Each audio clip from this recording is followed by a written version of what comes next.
Some of the games we want to get into, particularly the Leinster and Munster games. Leinster-Bath at the Aviva tomorrow evening. Bizarrely, you need two TVs in your house. It's ridiculous. Why has somebody scheduled these games for the same time? Anyway, phenomenal when you think that there's a slot available, that the 7 or half 7 slot is available. It's a good way of targeting illegal streamers, actually, because you need 2 laptops for 2 illegal streams. So. Well, I mean, if you're bringing up that topic, it's. Oh, no, absolutely not. There'll be TV and laptops. Here, with some of the players this week have spoken a bit about the flatness of Leinster last weekend and maybe some of the fallibilities. Like, they obviously got the job done, but is there any concern now about Leinster and the path they're on here? That flatness that they had probably, and I suspected it might have happened. We nearly expect every time Leinster play now to be ultra dominant, don't we? And like bonus point wins. Yeah, and to not be troubled. When the previous couple of weeks when they beat Ospreys and the Dragons with second stroke, third string teams, you think the internationals just come back and slot back in and away you go again. But they hadn't played in a couple of weeks, and the emotional highs of November as well. So I think it took them a while to get up to speed. Then they're playing a team who know the champions are coming to town, and they're throwing the kitchen sink at it. So they still coped with that. No, they were fortuitous in the intercept try from Larmour, and the breakdown was a major issue. So yeah, like they were talking about, like Furlong was talking about a lack of intensity, a lack of hitting the collisions. A few of them have talked about it this week. One of the quotes from Furlong here: "It was very hard to get into how we wanted to play." Like, so what he's saying there is, my interpretation of it wasn't happening for them, and they couldn't find a way to make it happen. And I'm almost surprised about that. Yeah, a little bit, and it's still part of, look, after round 1 there was some silly comparisons made with the All Blacks, and I think they admitted that themselves, Leinster, saying that let's not get carried away here. You're vulnerable when you're the champions, in the sense that every time you play somebody, they're going to raise their intensity through the roof, and it's a tough place to go, Bath, at times, if they're up for it, if their mentality is right. And they played way better than I'd seen them play in the Premiership, which sometimes defies logic. Table in the Premiership. Why don't you bring this kind of level of effort every week? Sam Underhill was phenomenal, Francois Lowe. They have a lot of good players, and I listened to Stuart Lancaster during the week, and he named some of the players, and I was kind of going, in the build-up, they are very good players, but collectively...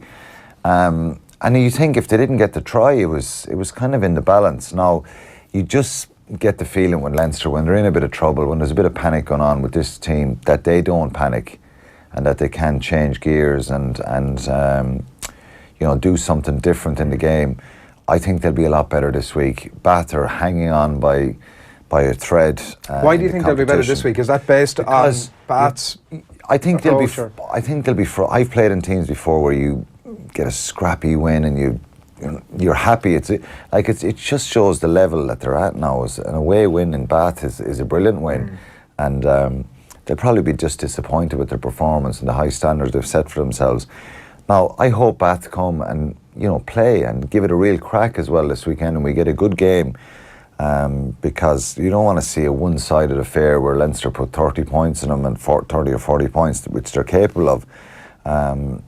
And maybe we're just expecting too much from Leinster. That was a brilliant away win last week, I think. When I look back at it, they had some issues that I think they'll probably fix, particularly at the breakdown. And, so we'll wait and see on that one. I think the intrigue is, and that we spoke about these back-to-back fixtures, it's hard to keep that level so high, the effort level for the 2 weeks in a trot, because it's a mental thing and a physical thing as well. So it'll be interesting to see how Bath approach it. There are some questions this week about second season syndrome coming off the heights of last season. Is it as simple as personnel? The idea that they've lost Season Asawa, they've lost Joey Carberry, they've lost Jordy Murphy, and players like Joe Tamane who've come in to replace them haven't exactly hit the ground running? I don't think they've needed Joe Tamane. I think Henshaw been out for a period of time. But like having that quality on the bench and in the squad, it does affect him a little bit. It does affect him a little bit, but they still have looked. To be fair, on the last few weeks when they played those 2 Pro 14 games, you're seeing a raft of players coming through again. It's going to be harder. It's always harder to back up and win a competition, because every team they play, they kind of have a target on their back, so it is a bit difficult. And if you Murphy, Nasewa, Carberry, international players, quality players, it does have a little bit of an effect. So it is stretching them a little bit. at the top end. I think in Pro 14 they can cope no problem. There is some vulnerabilities now. Henshaw's out, so it's... Maybe Sexton's a concern for this weekend? Yeah, and I'm not sure I'd play Sexton, even if... Really, yeah? Well, if he has some sort of a niggle, he's probably that player that you don't risk. Because I think Ross Byrne will probably come in and possibly have a man of the match type performance. He's capable of that now. So, but knowing Johnny Sexton, he'll want to play himself. Obviously, he won't do something that's not sensible. I just think they'll be a lot better. I just think they'll be able to. What Leinster have to do this year is maintain and manoeuvre their way through some of these tricky periods of time, because it's very difficult, and sometimes it is spoken about, but not a lot anymore. Is the amount of internationals have away, and for them to adjust and change week after week and bring guys in and more guys out. Well, it's very difficult. Like, from the coaching staff point of view, you're managing 2 or 3 different teams. Ultimately. Yeah, and that's why it's so difficult. So it'll be interesting to see how their approach is tomorrow. If Bath get a little foothold in the game and maybe we might see some of those vulnerabilities, then they may have issues about their performances and where they're at and dealing with the pressure that's there this year. But there's too many good players there to let this affect them, I think, and I think they'll get the job done. Are you on duty? Are you going to be watching these games, or what are you? I'll watch them, yeah. What game are you going to look at? I'll record one. Which one are you going to watch? I don't know. It's the worst sport in the world for dual screening. It's impossible. You could do it during the World Cup maybe, because you get peaks and troughs in soccer matches, but if you want to get a good analysis of rugby, you can't pick up who's carrying, who's tackling. You can pick up the major moments if that's what you're into, but and they're the things that I want to watch and stuff at the breakdown that maybe people just wouldn't stop and look at, and just body language of people and work rate and stuff like that. Is there a possibility you're watching the Leinster game over the Munster game? There is. And I'll probably record. I'll record one and watch it straight after. I know, but I want to know which one you're going to look at. I'm not sure yet. Which one? Well, you have to watch Munster live. Well, no, that's your own call. Do you want me to make a video of me watching it? Yeah, that'd be good content. Well, the thing is, you watch the Munster one live because that's one you'll be emotionally invested in. So, you'll still get the Leinster thing afterwards, but the problem is if you watch Leinster live and you get a spoiler about the Munster game, then it's going to ruin the Munster experience. Whereas if you know what happened in Leinster... You probably won't watch them back-to-back. Because they'll be putting updates up on BT, so maybe put something across the bottom of the screen so you can't get any of the updates. Yeah, put a pair of jeans or something across. Yeah, exactly. What are you going to watch on? Munster. And obviously, if you want to support a team, watch them live. That's going to be tough from... you mentioned here, on that one, you mentioned the sort of late replacement out half coming in and potentially having a man in the match display. Maybe JJ took a lot of people by surprise. Yeah, he did. And look, he gets a bit of flack at times. He's undoubtedly a very talented player. I think he's probably not fulfilled his potential consistently. Yeah. I think he's had moments in games where he's just been fantastic. I think sometimes the decision making, is an issue for him, and maybe it's pressure he's putting on himself. So I just thought last week, in difficult circumstances, he just seemed to enjoy the game, and he's getting a bit more confidence back in himself. So that's a good thing. The disruption of having two-year backline pull out that close to the game. We were standing pitch side and Chris Farrell was running right behind me, warming up, and then a minute later I see him walking behind me with one of the physios heading in, and I was like, that doesn't look great. Maybe he's forgot the gum shield, or he's just getting a bit of strapping or something. And so it's a pity for him, because he's away in France. It can be very physical and it can be a challenge. John Klein is a loss for him.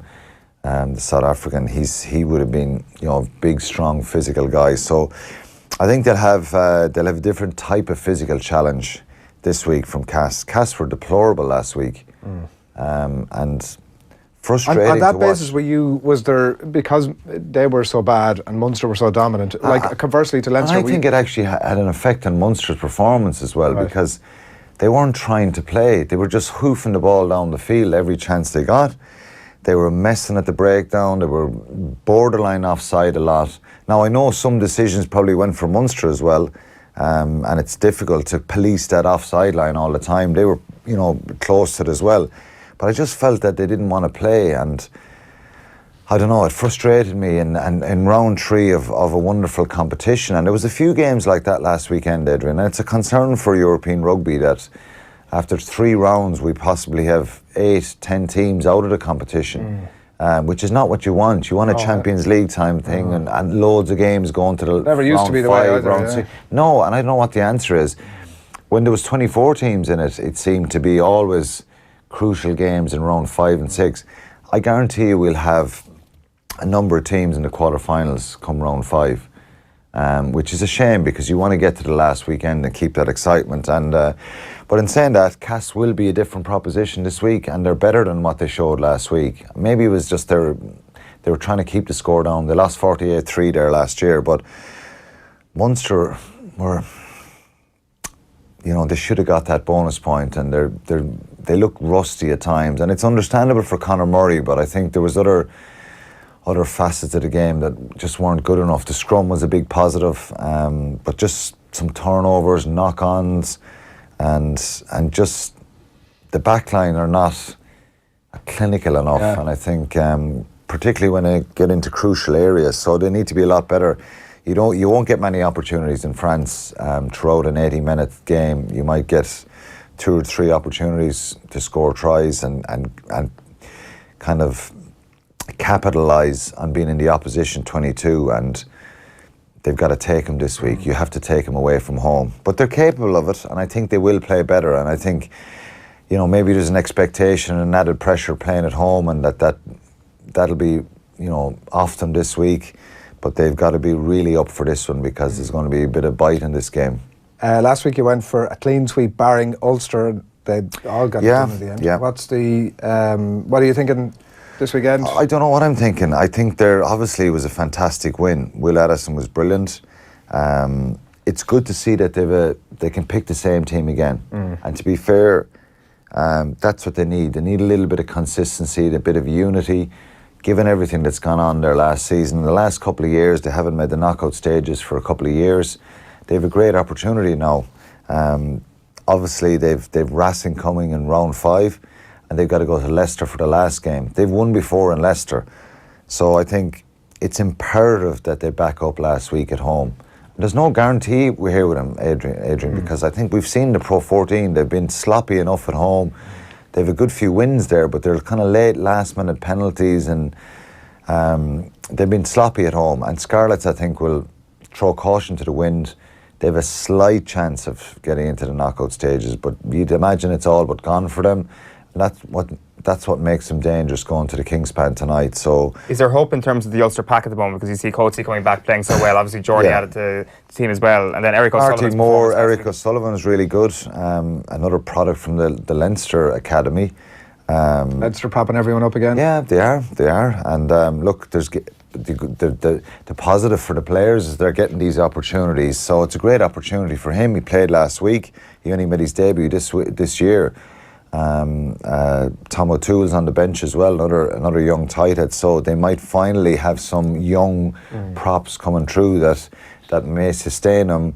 Henderson, Treadwell were good in the second rows, and the back row has a good feel about it, Reedy, Coetzee and Jordy Murphy. So I said that here last week. I think when you look at the team, you're kind of going, yeah, that's a bit more like it now. That team has potential to have a bit of grunt about them. And what they've been guilty of in the last few years is not lack of talent, but just getting totally out-muscled, physically beaten, and their forwards really questioned a lot of the time. So I think their pack performed really well last week, and there's a lot of potential in that back line if they get good quality ball to them. Before we let you away, Steve Hansen obviously looks like he is stepping away post the World Cup, and I mean, if only there was another New Zealand native who might become available just after the World Cup. Like, match made in heaven, right? Perfect timing. Yeah, look, it's ironic the way it's happened, isn't it? And I genuinely don't think there's no kind of ulterior motive here, kind of under planning or secret planning, scheming going on from anybody. They want to take an unbelievable level of choreography. Yeah, I think for Joe to finish after the World Cup, given what he said, I don't know if it'll happen. It's an opportunity of a lifetime, really. He left the door open during the week. He was at the Phillips Lighting Sports Manager of the Year Awards, and he was talking about, somebody said to him about would you ever go back? And never say never was the response. Of course, yeah. Listen, he's achieved so much, and when he goes back to New Zealand and he's back home in his own environment, he may take that job and get involved with them, which is, we'll have to wait and see. But what's Rog telling you? He's got the inside line, hasn't he? There's talks of Robertson at the Crusaders. And then Rog becomes the next Crusaders head coach. Is that the grand plan? Yeah, I don't know. I don't think it's his grand plan. I think he'll I think unless he gets a long-term scenario there, but and that they'd actually completely move there and stay there and set up shop for a few years rather than kind of going for 6 months and coming back for 6 months. But I don't know. Hansen has achieved a hell of an amount, to be fair to him.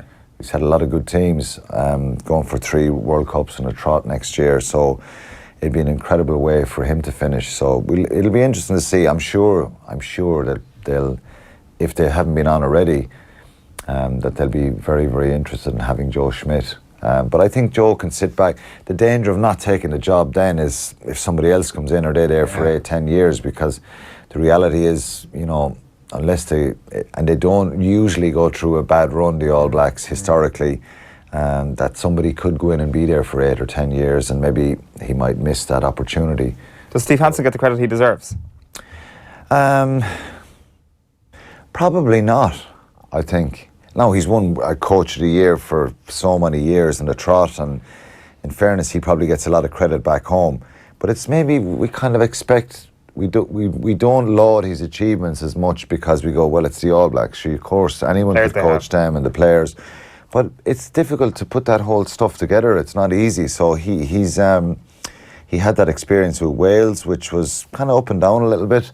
Then went in as an assistant, so he kind of learned the ropes, and he's achieved a lot with them, and they've been very happy with him. So he deserves a lot of credit for what he's achieved with the All Blacks, winning those 2 World Cups, being involved. He was assistant in 11.